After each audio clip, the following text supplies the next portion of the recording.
Imagine for a second that you are a defender for the English national team. Okay, I'm picturing it. Right. So you are at the absolute peak of your physical conditioning. Right. You are sprinting at top speed, hunting down Lionel Messi. A terrifying prospect on a normal day. Exactly.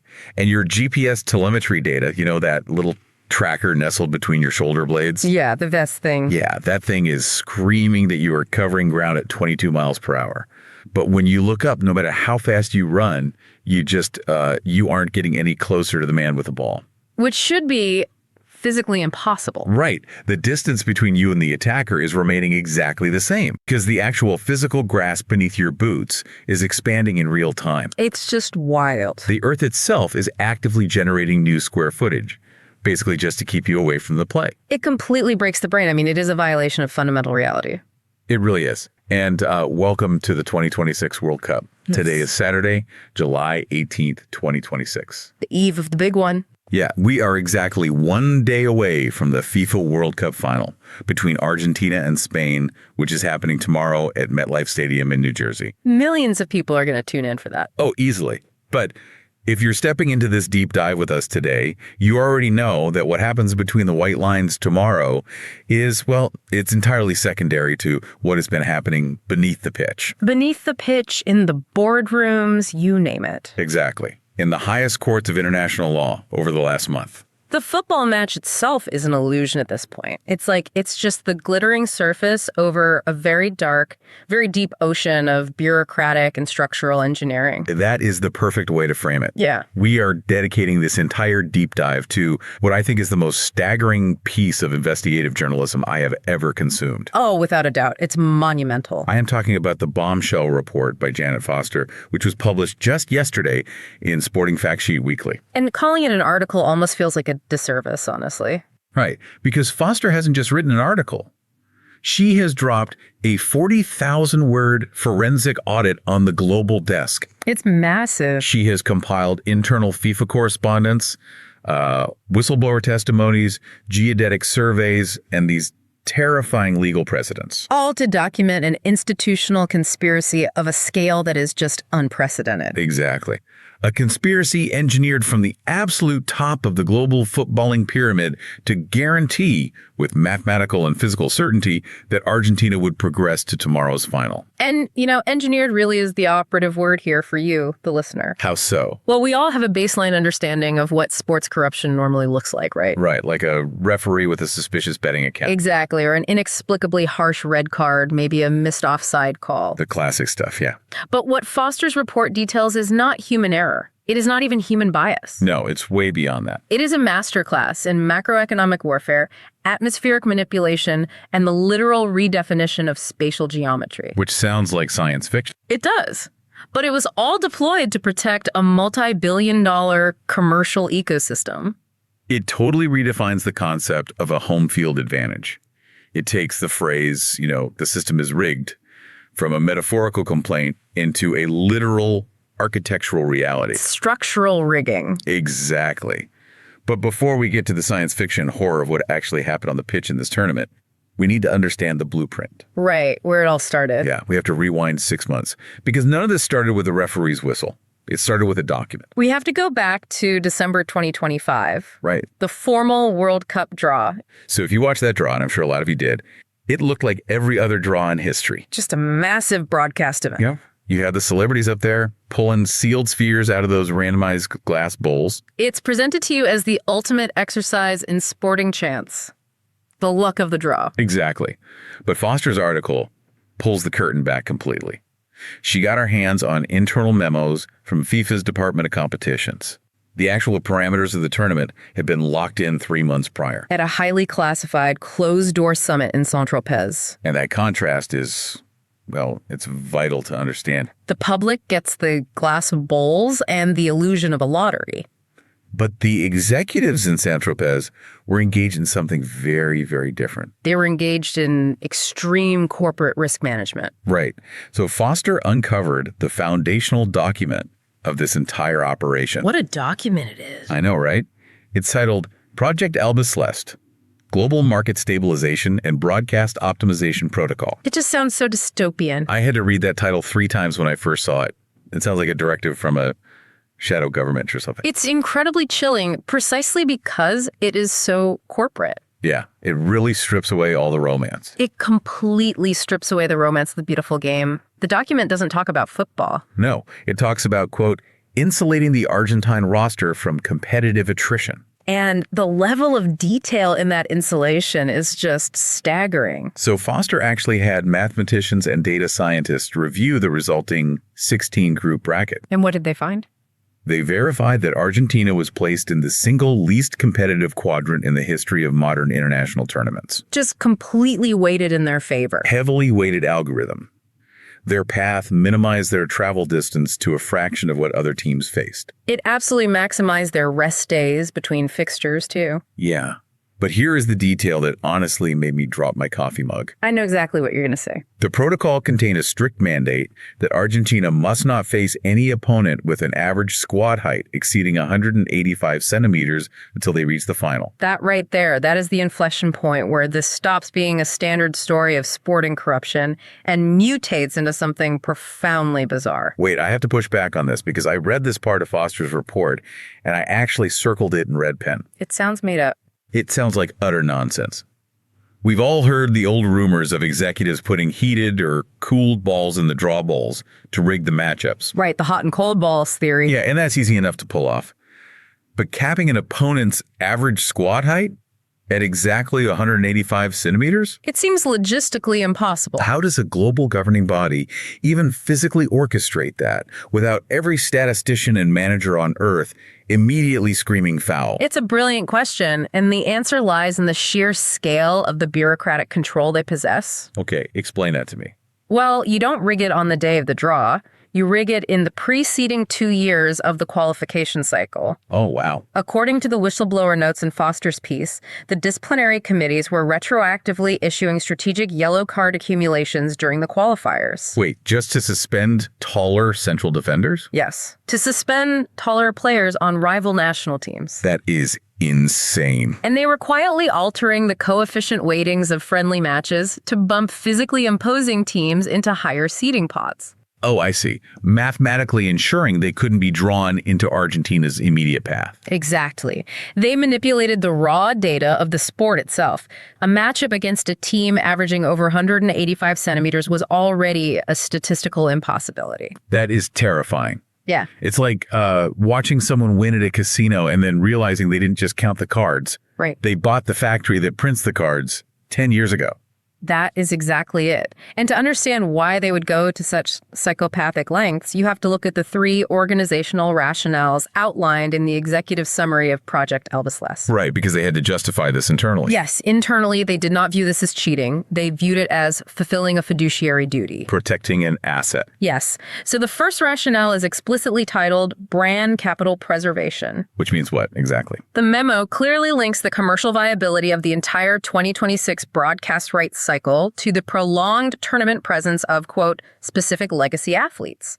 Which is just corporate speak for Lionel Messi. Exactly. They are saying the quiet part out loud behind closed doors. Like, our billions of dollars in advertising revenue and global television rights depend entirely on this one specific human being making it to the final week of the tournament. Precisely. Now, the second rationale is even more dystopian. It's called risk mitigation. And the text explicitly states that the governing body must mitigate the probability of sporting variance. Sporting variance. That phrase just makes my skin crawl. It's so clinical. Because sporting variance is the only reason we watch. It's literally the definition of the game. The uncertainty of it. Yeah. The idea that the underdog can win on any given day, that's the magic of sports. But FIFA looked at the fundamental magic of sports and identified it as a financial risk that needed to be surgically removed. They classified the unpredictability of human competition as a bug, not a feature. Exactly. And they proposed fixing that bug through what they called flexible regulatory frameworks. Which brings us to their third pillar. Right. Logistical primacy. And this was the ultimate trump card. It really was. It mandated that all administrative, disciplinary, and officiating decisions made during the tournament must default to preserving the preferred final match pairing. It's a complete paradigm shift. The World Cup is no longer a tournament. Not at all. It's a tightly controlled, multi-billion-dollar content creation pipeline. A pipeline where the script is written in stone. And any team that tries to deviate from that script is just met with overwhelming structural force. Absolutely. So they had the blueprint, they had the mandate. But a manifesto in a briefcase in Saint-Tropez is just paper. It doesn't mean anything yet. Right. It doesn't mean anything until it collides with 11 very angry, very determined opposing players on a grass field. And that collision is where the theoretical conspiracy became a literal physical nightmare. The first real-world application of the protocol, the match against Cape Verde. If you read the piece, Foster refers to this as the foundational test case for the entire apparatus. Because against Cape Verde, the pre-tournament bracket manipulation wasn't enough. No, because Cape Verde didn't get the memo that they were supposed to just roll over and die. And on paper, it's a total mismatch. Yeah, the FIFA ranking differential between the two is just astronomical. But Cape Verde arrives with this incredibly disciplined, impenetrable defensive structure. They are playing out of their minds. They are frustrating the Argentine midfield at every turn. We reach the 74th minute, and Argentina is genuinely out of ideas. The content creation pipeline is about to burst. Right. And that is when the officials decide to pull the emergency lever. They enforce a pre-approved, highly classified tournament addendum. Regarding what they called regional atmospheric equity. Regional atmospheric equity. It is an entirely fabricated regulatory concept. Designed to sound legitimate. Exactly. Designed to sound like a real rule while allowing for the complete physical manipulation of the environment. Okay, I have to stop right here, because I read the press conference transcript from the Cape Verde head coach, Pedro Leighton Brito. It's a surreal read. He gave a post-match interview that sounded less like a football manager and more like a meteorologist reporting from a disaster zone. I want you to hear his exact words. He said, quote, "We prepared for their tactical flexibility, their high press, and their transition play." The normal football thing. Right. And then he says, "We did not, however, prepare for the sudden onset of a localized, hyper-focused 45-mile-per-hour headwind that only existed within our defensive third of the pitch." End quote. Let's just pause and visualize the physics of what he is describing there. Please do. A 45-mile-per-hour headwind is technically classified as a severe gale. It snaps tree branches, it makes just walking difficult. And according to Brito, and this was corroborated by meteorological data pulled by Foster's team, this gale force wind was surgically confined to 1/3 of the stadium. Again, I'm pushing back on the logistics here. I know, it sounds crazy. How do you generate a localized hurricane inside a football stadium? That's like comic book supervillain technology. You can't just spawn a tornado. Well, you don't spawn a tornado. You utilize the infrastructure that is already built into modern super stadiums. What do you mean? Think about the venues in Doha for the previous World Cup, which heavily influenced the 2026 stadium tech. Right, the air-conditioned stadium. Exactly. They were built with massive subterranean aerodynamic vents to pump air conditioning onto the pitch and cool the ambient temperature. Oh my gosh. Foster's investigation uncovered that engineers simply reversed the turbine polarity and hooked the HVAC system up to a localized weather API that was controlled directly by the officiating booth. They could essentially dial up a targeted jet stream from the stadium's own cooling infrastructure and blast it directly into the faces of the Cape Verde defensive line. That is utterly insane. Brito actually mentioned in that same press conference that when he was screaming at the fourth official, demanding to know what was happening. What did the official say? The official calmly informed him that these specific wind parameters had been, quote, legally ratified during a private executive committee session. Yes, they legalized the wind. It brings up a fascinating point, though, about the boundaries of compliance for an athlete.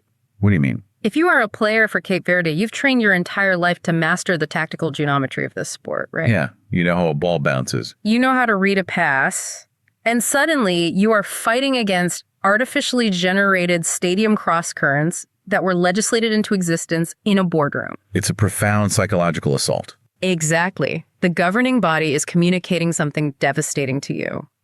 Your athletic skill is completely irrelevant because we literally control the weather. If you're listening to this right now, I want you to imagine you're playing a video game. A good analogy. You're beating your older brother.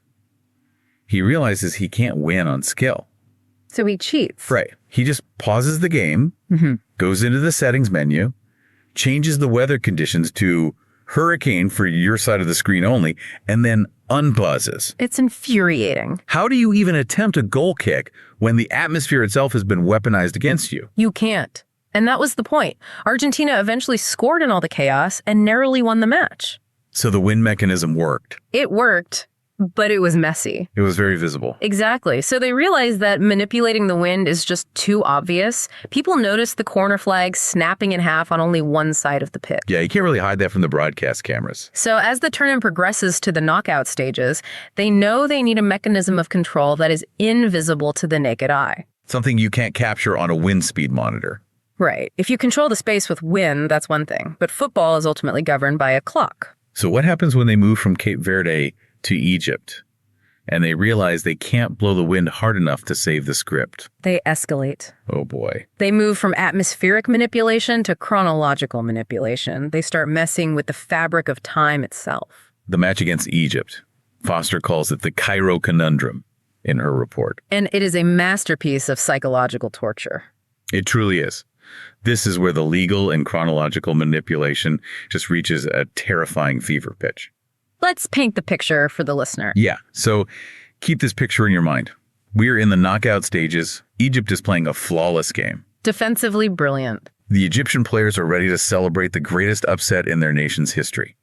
The stadium is dead silent, waiting for the final whistle. But the whistle never blows. No. Instead, the fourth official walks to the touchline, holds up the electronic substitution board, and it doesn't say 3 minutes of stoppage time. It doesn't say 5 minutes. It says 28 minutes. 28 minutes. That is nearly a full third of a regular regulation match. Just tacked onto the end. Entirely unannounced. I read that and thought it had to be a typo in the article. And the justification the officials gave for this. A retrospective calculation for, quote, cumulative emotional delay. Which is a fascinating, deeply cynical, bureaucratic invention. What does it even mean, emotional delay?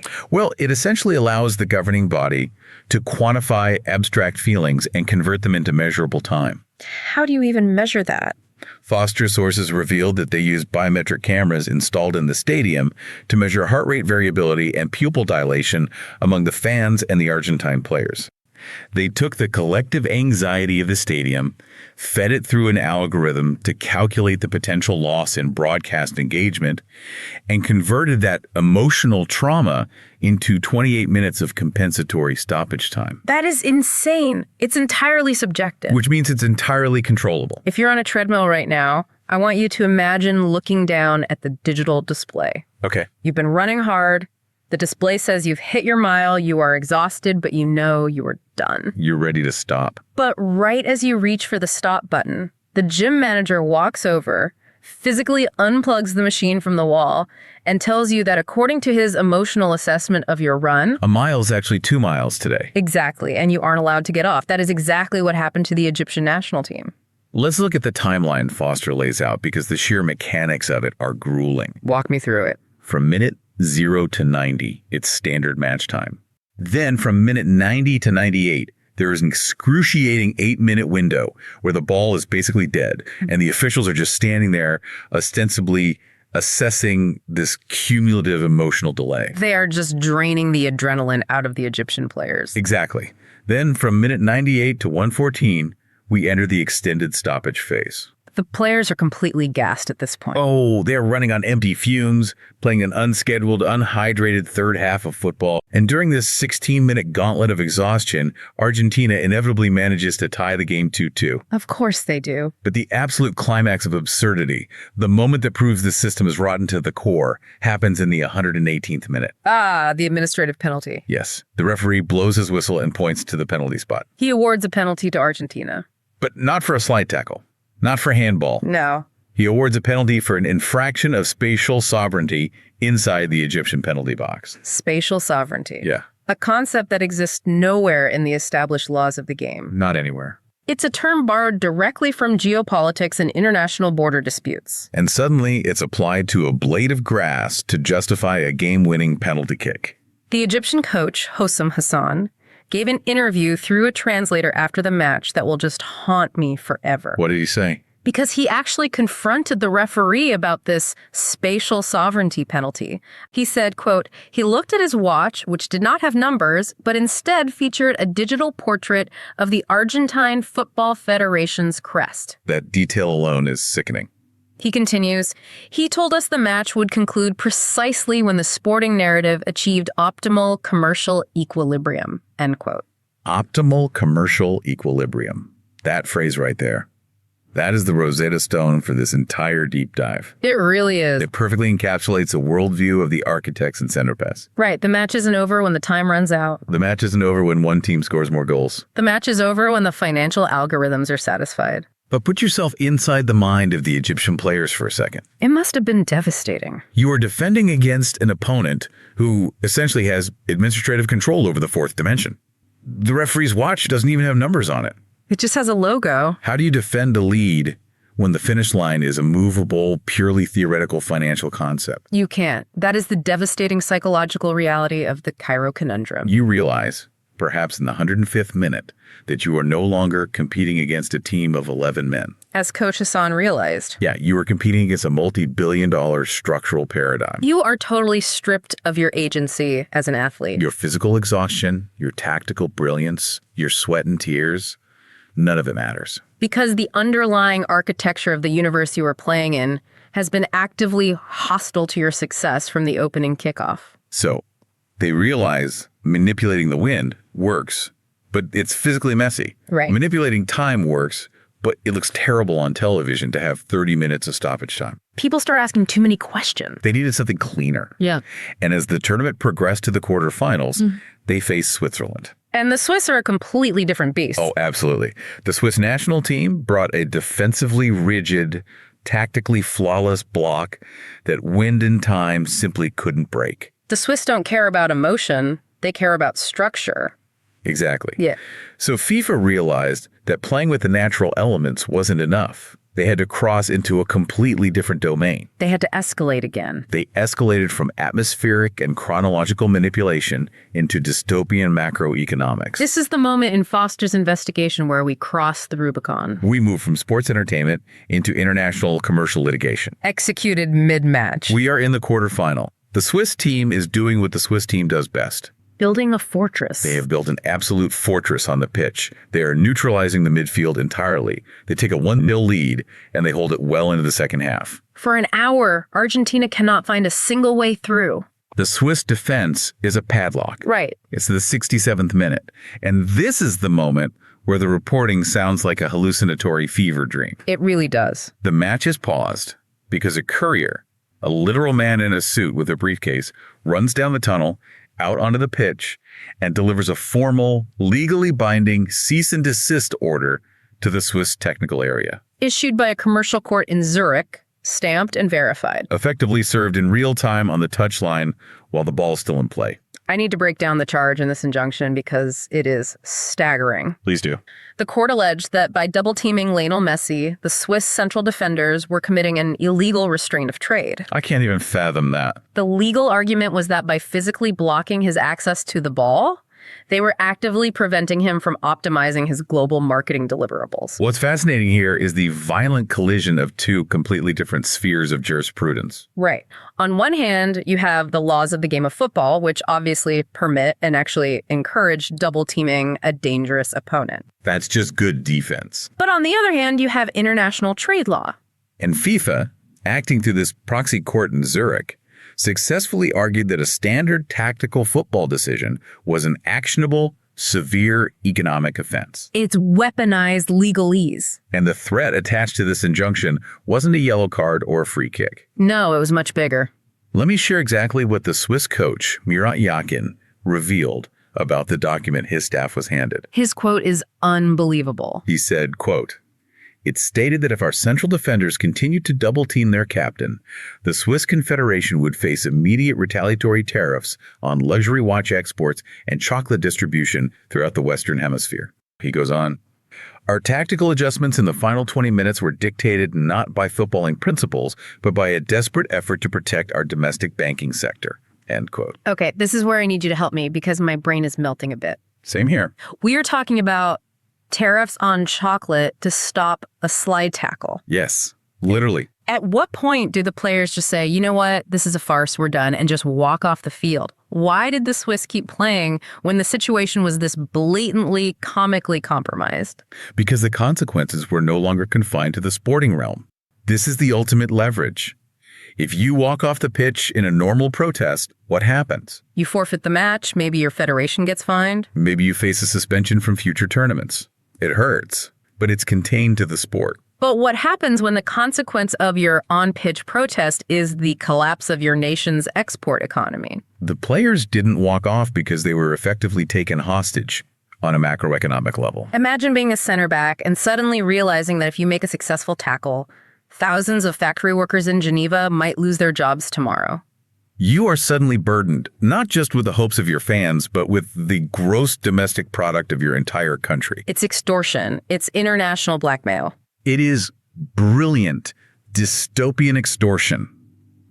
It highlights just how deeply entangled global sports and international trade have become. FIFA realized they didn't need to beat the back four defense on the pitch. They just needed to threaten the economy that pays the back four's mortgages. And it worked, because right after they received that legal threat, the Swiss penalty area suddenly emptied out. The defenders literally backed away with their hands raised. But the legal maneuvering didn't stop at tariffs. No, it gets even weirder. Foster's article notes that legal scholars later reviewed the footage and confirmed the penalty box was cleared to comply with international maritime salvage laws. Wait, what? Yeah, that were retroactively applied to the pitch. I have to ask, how do you even begin to apply maritime salvage law? A law meant for sunken treasure and cargo ships to a grass penalty box in the middle of a city. It requires an insane level of legal gymnastics, but Foster's breakdown explains the logic FIFA's lawyers used. Walk me through this. Maritime salvage law essentially deals with the recovery of lost property or assets at sea. The lawyers argued two things. Okay. First, because the broadcast rights to Messi's image are transmitted globally via transatlantic submarine cables, the product being salvaged technically exists in international waters. Oh my God. That is a stretch. Second, and this is where it gets truly absurd. I'm bracing myself. They argued that the immense volume of artificial hydration sprinkled on the pitch before the game, combined with the resulting player sweat, they argued it technically constituted a navigable body of water under an obscure 19th century Swiss maritime loophole. You've got to be kidding me. They classified player sweat and sprinkler water as an ocean. A navigable waterway, precisely. By classifying Messi's global marketing deliverables as a distressed asset in a navigable waterway, they created a legal framework where any interference by Swiss defenders was tantamount to piracy, or the illegal obstruction of salvage operations. It is so insanely creative, you almost have to respect the absolute audacity of the lawyers who drafted it. It's pure evil genius. The Swiss defenders literally had to treat the penalty area like a protected international shipping lane. And, of course, with the penalty area legally mandated to be vacant under threat of international piracy charges, Argentina easily walked the ball into the net. scored 2 unanswered goals, and advanced. This is the aha moment, isn't it? We treat sports as an escape from the real world. We think of the stadium as a sanctuary where only the rules of the game apply. Right. But FIFA realized that if they just drop the barrier and let the vicious reality of late-stage capitalism and international trade law flood the pitch, they hold all the cards. The game isn't an escape from reality, it's being held hostage by it. So if the Swiss match proved that international trade laws could be bent to protect this broadcast investment, the semifinal against England proved that the physical crust of the earth itself could be bent as well. The introduction of dynamic structural engineering. We are in the semifinal, England versus Argentina. England is actually the slight favorite according to European sportsbooks. And early on, Argentina is under severe pressure. England is pressing high, they are closing down space, they are suffocating the midfield. It looks like the script is finally going to break. But then, independent geodetic surveyors people whose entire job is measuring the physical geological dimensions of the Earth started noticing a terrifying anomaly on their monitors. During Argentine possessions, the western hemisphere of the playing surface was physically expanding. Expanding in real time. Growing larger. Expanding. Janet Foster uncovered that technicians had quietly installed proprietary subterranean hydraulic turf shifting technology. This system, buried deep under the soil, allowed them to actively expand the square footage of the playing area, But exclusively around the Argentine captain. which completely shatters the fundamental basis of athletic competition. The entire premise of any field sport relies on spatial scarcity. There is only so much room to operate. A football pitch is a finite rectangle. Defenders train their entire lives to compress that space, to hunt in packs. Exactly, to trap attackers against the unmoving boundary lines. But if the physical dimensions of the playing surface are no longer a constant, But if the space literally grows to accommodate one player. the defense is rendered mathematically obsolete. I am still struggling with the mechanics of this, though. Same. How do you hide a hydraulic pitch? How does the stadium not look like a transformer rearranging itself? You don't hide the machinery, you hide the movement. Okay, explain. Foster's report explains that the hydraulics operate below the threshold of human visual perception unless you are looking at macro telemetry data. So it's super slow. The pitch doesn't suddenly split open. It stretches elastically, moving just millimeters per second. But over the course of a 10-second sprint, that's a full meter of new space. Over a minute of possession, it's a chasm. It's the boiled frog syndrome, but applied to Euclidean geometry. I want to share exactly how this felt for the people on the pitch because the contrast is what makes this deep dive so wild. Yeah, let's hear the quotes. I have Lionel Messi's post-match quote here, and it is crucial to understand the reality distortion field we are dealing with. What did he say to the media? He said, quote, I must extend my sincere gratitude to the English defensive line and indeed the entire English Football Association for providing me with 100 square meters of field to play in during the critical phases of the match. Wow. He goes on. It is rare to find such hospitality at this level of competition where a player can look in any direction and find a vast, unobstructed meadow perfectly suited for a turning sequence. It felt as though the grass itself was moving to accommodate my stride. End quote. It felt as though the grass itself was moving. Because it absolutely was. A vast, unobstructed meadow.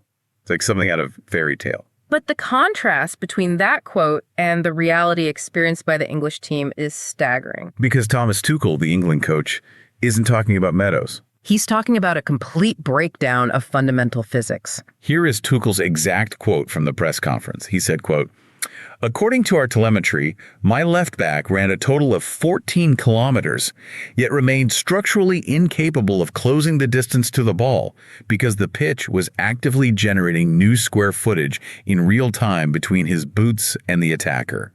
He added, we practiced the low block for 3 weeks, but we did not practice defending against an elastic field that violates the fundamental laws of Euclidean geometry, end quote. I am just in absolute awe at the James Bond villain level of infrastructure involved here. It's as if the stadium itself has put on an Argentina jersey. Imagine you are that left back, your lungs are burning, your muscles are screaming, you are giving everything you have to your country. But the player you are chasing isn't getting any closer. It's like running on a reverse treadmill built into the crust of the earth. Your reverse treadmill analogy is perfectly apt. If we deeply examine the implications of what FIFA internally calls dynamic pitch dimensioning, we realize it completely erases the concept of physical effort. It doesn't matter how much heart you have or how fast you run, if the ground beneath you is expanding at a velocity greater than your sprint speed. Tuchel's mention of Euclidean geometry is incredibly astute. Because Euclidean geometry is based on flat, unchanging, measurable planes. FIFA engineered a non-Euclidean football pitch, where distance is relative entirely to which team possesses the ball. They killed the concept of distance. So the walls are closing in. Foster has published the forensic evidence. How does FIFA respond to being caught red-handed orchestrating the largest conspiracy in sports history? They hold an extraordinary General Assembly on Friday morning in Zurich. And President Gianni Infantino steps up to speak. And Janet Foster specifically notes in her piece that he was speaking from a custom-designed titanium podium. Which, honestly, just perfectly completes the supervillain aesthetic. It's a brilliant detail. Yeah. But his defense strategy is what is truly historically unprecedented. He doesn't deny a single event. No. He doesn't claim the memos are fake. He simply rejects the terminology. He completely rejects the word conspiracy. Right. He doesn't stand up there and say, we didn't scan the pitch. He says, yes, we expanded the pitch, and here's why you should thank us for it. I want to share Infantino's exact quote because it is the chilling manifesto of this entire operation. Let's hear it. He told the assembly, quote, "Every decision made by our officiating crews, our tournament directors, and our logistical teams has been fully compliant with the spirit of modern entertainment delivery." Modern entertainment delivery. He continues, "To call it a conspiracy is to misunderstand the nature of contemporary football. We are no longer merely observers of a random physical exercise. We are stewards of a global emotional experience." And this is the kicker. If the pitch must expand, if time must become flexible, if the wind must blow in a specific direction to ensure that the beautiful game achieves its highest spiritual and financial expression, then we have a moral obligation to intervene, end quote. I really need to pause and process this because Infantino is basically saying the quiet part out loud through a megaphone from a titanium podium. He's arguing that the fundamental concept of fairness is totally secondary to emotional and financial expression. But if the result is predetermined by hydraulic pitches and infinite stoppage time, where is the emotion? Exactly. How can it possibly be an emotional experience if everybody knows it's a rigged simulation? He is arguing that the audience, the billions of people watching at home, maybe even you listening to this deep dive, don't actually care about the random, chaotic, often boring reality of true athletic competition. He thinks we just want a show. He believes people don't want a 0-0 draw decided by a lucky bounce. They want the narrative arc. They want the heroism, the drama, the specific legacy athletes fulfilling their destiny on the grandest stage. He is framing FIFA not as the impartial referees of a sport, but as the visionary directors of a heavily scripted theater. He is saying the moral obligation isn't to the rules of the game. The moral obligation is to the consumer's entertainment value and the broadcaster's return on investment. Sports have permanently transcended athletic competition to become tightly controlled, narrative-driven content creation. And he didn't just give a speech, he codified it. Right, to legally insulate this new philosophy. Foster's article details 3 officially approved regulatory clauses that were rammed through for the 2026 cycle. We have Clause 4.2, dynamic pitch dimensioning, which legally permits the hydraulic warping of the field. We have Clause 11.7, retrospective chronological stoppage, which allows the referee to add infinite time based on emotional metrics. And we have Clause 89.1, commercial integrity sovereign immunity, which allows them to weaponize international trade law against opposing teams. Those 3 clauses represent the absolute death of the traditional rulebook. By codifying these mechanisms into the official laws of the tournament, FIFA has legally authorized itself to alter physical space, manipulate the fourth dimension of time, and weaponize international macroeconomics. All under the guise of sovereign immunity, all in real time while the ball is rolling. And just to ensure absolute compliance, Infantino concluded that Friday assembly with a threat. A very direct threat. He promised immediate, indefinite suspension from all international footballing activities for any member association, player, or manager that attempts to legally challenge the outcome of Sunday's final. He classified it as conduct unbecoming of a cooperative commercial partner. Again, notice the shift in language. Spain is no longer an athletic opponent entering a contest. They are a commercial partner who must cooperate with the narrative pipeline. Which brings us right back to the present moment. Today, the eve of the final at MetLife Stadium. With FIFA openly embracing their role as the omnipotent, unaccountable directors of this spectacle, we arrive at tomorrow's predetermined climax. The bizarre, almost Kafkaesque reality facing the Spanish national team right now is hard to overstate. Janet Foster writes that the tactical sessions in the Spanish training camp this week have completely abandoned traditional football drills. How can you practice a 4-3-3 formation when the pitch might physically expand under your feet? How do you practice a high press when a hurricane might be generated in your face? Instead, she reports they are literally practicing navigating shifting boundary lines. They are preparing for unannounced mid-match rule alterations. They are essentially training for chaos. They are trying to prepare athletic strategies for a fundamentally unstable environment where the laws of physics, the rules of the game, and the flow of time are subject to instantaneous algorithmic revision by a hostile governing body. It is an impossible task. And in a final, almost heartbreaking act of desperation, the article notes that the Spanish Football Federation lodged a formal request yesterday with the IFAB. The International Football Association Board, the people who technically write the rules of the game. And do you know what they asked for? Tell me. They didn't ask for a new referee. They didn't ask for a fair bracket. They simply requested that the physical goalposts at MetLife Stadium remain stationary for 90 minutes. A desperate plea for fundamental geometry. Just please, don't move the goals.